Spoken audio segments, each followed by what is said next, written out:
Հայաստանի մոտ 1700 կամուրջներ և կամրջային կառուցվածքներ կհիմնանորոգվեն, կարդիականացվեն։ Կառավարությունը հաստատել է ծրագիրը։ 1056 ավտոճանապարհների 605-ն էլ երկաթուղիների վրա գտնվող կամուրջներ են։ Վերականգնվող կամուրջների ցանկը քաղաքաշինության կոմիտեն կազմել է տարածքային կառավարման և ենթակառուցվածքների նախարարության և ճանապարհային դեպարտամենտի հետ։ 2024-ի մայիսի 26-ի Լոռու Տավուշի մարզերի ջրհեղեղից հետո վարչապետը հանձնարարել էր վերանայել երկրի կամրջային ցանցը։ Անվտանգային լուծումներից բացի դրանք վերականգնել ճարտարապետական նոր մոտեցումներով։ Ծրագիրը ընդհանուր առմամբ պայմանականորեն կարող ենք բաժանել 3 փուլերի։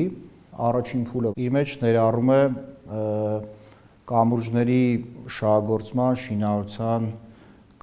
շինարարությունը կանոնակարգող նորմատիվային փաստաթղթերի մշակման, արդիականացման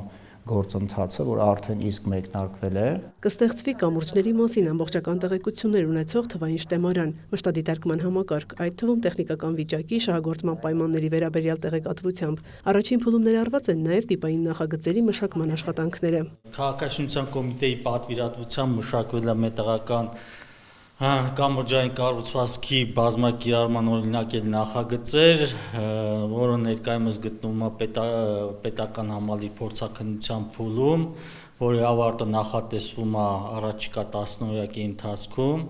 Այն նախատեսում է տրամադրել ճանապարհային դեպարտամենտ հիմնադրամին, Գանձաքար-Իծաքար ճանապարհի Հախումի կամուրջի 2-րդ ճյուղի կառուցման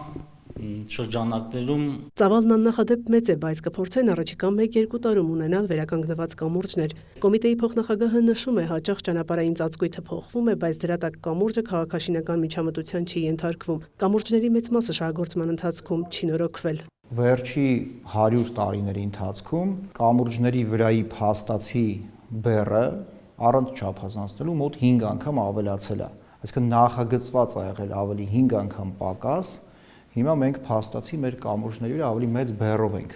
անցնում, մեր տրանսպորտային միջոցների հզորությունը ավելի մեծ է։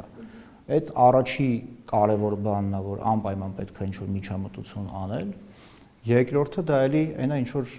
բոլոր շենքեշինություններին է վերաբերում, սեյսմիկ ռիսկի գնահատումն է, որ վերջի, ասենք, տարիներին, 88 թվականի երկրաշարժից հետո մեր վերափոխված նոր նորմերով էլի անգամներով ավելացել է սեյսմիկ ռիսկի գնահատականը մեր տարածքում։ Ու բնականաբար դրանից առաջ կառուցված